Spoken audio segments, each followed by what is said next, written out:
Okay, here you have the Zook coils I ordered off his site, 12-inch, 125 pound.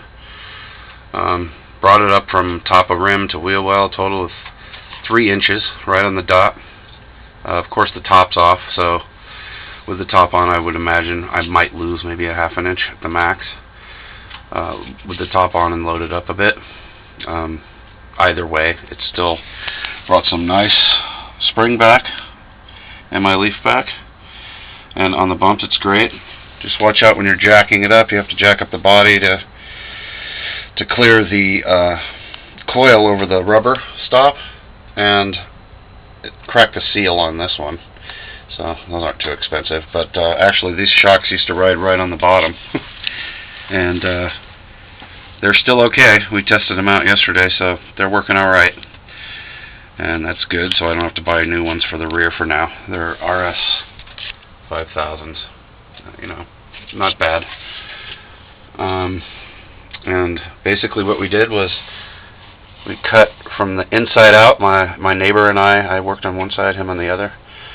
Cut from the inside out, rocking back and forth with a 9-inch Diablo blade on my side, and on this side where my neighbor was working he used a torch blade. They're pretty much the same quality, and actually the torch is, like he said, worked a little quicker, but just over 2 minutes for me and 2 minutes on the dot around for him. And they cut right through.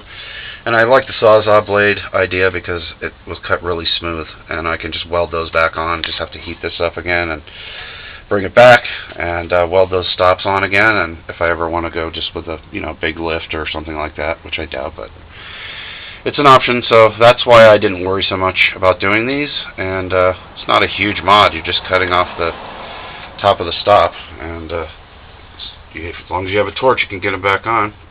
And so I cut, like I said, from the inside out, and then we took the spring and put it behind the rubber, put some a 1x2 wood block on the drum, and took a large pry bar, put it about here, just above the rubber, and compressed it to about here, and it popped right up. First you have to jack up. I use the hitch right here, and just jacked up the body high enough to where I could get the pry bar in here, right about here, over the piece of wood, over the drum, and pried it up and pulled it right over. It just popped right over the top, so it all worked out. Phil's way worked as well, but seemed like a bit more work, and I didn't cut him. I cut him right at the bottom so that I could weld the stops back on, and bent them just to where they were straight, so I wouldn't have. So they fit snug, and I knew they would wear in a little bit. There's a little creaking for about 2 bumps, and that was it. It worked fine. And so, excuse the shake.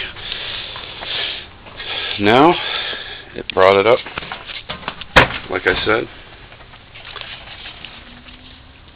completely. I could easily get 33s on here now, and 33 10.5s. I wouldn't go with the bigger ones, but if I wanted. But that's for a later day with gears and everything else.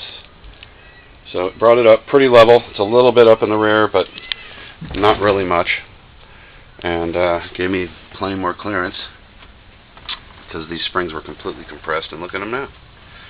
Actually brought them right back up. This of course is with the top off, so I would imagine with the top it's probably not going to change much at all on the coils. They are heavy, pretty heavy duty, but once I load it down camping it'll probably come down about perfectly level, I would imagine. But for now that's fine, and just to keep it kind of stock, and maybe put 1.5 spacers in the front.